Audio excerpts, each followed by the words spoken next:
కారం రంగు రుచితో ఉంటుంది. ఆచి మిరపపొడి అదరగొట్టే కారం రంగు రుచి. రాజమండ్రి సెంట్రల్ జైల్లో మిథున్ రెడ్డిని ఆయన కుటుంబ సభ్యులు కలిశారు. అన్యాయంగా మిథున్ రెడ్డిని జైల్లో పెట్టారని ఆయన తల్లి స్వర్ణలత ఆవేదన వ్యక్తం చేశారు.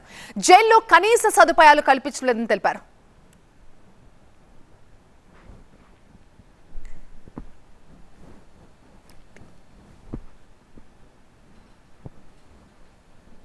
ప్రజాస్వామ్యం మీద గౌరవం లేదు.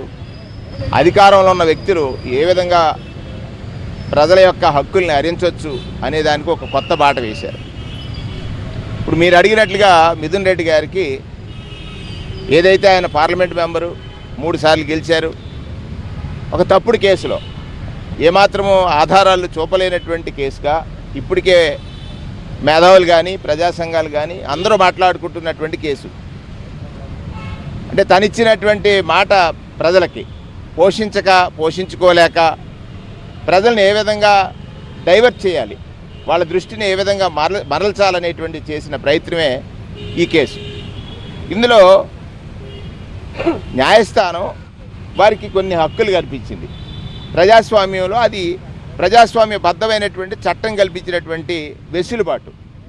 ఆయనకి సర్వికల్ పెయిన్ ఉందని, ఏదైతే పార్లమెంట్ మెంబర్గా ఆయనకి ఫుడ్ ఇంటి నుంచి ఇవ్వాలనేటువంటి, ఇంటి వంట ఇవ్వాలనేటువంటిది వేసినప్పుడు ఇంతవరకు మరి ఎప్పుడు మనం చూడలే.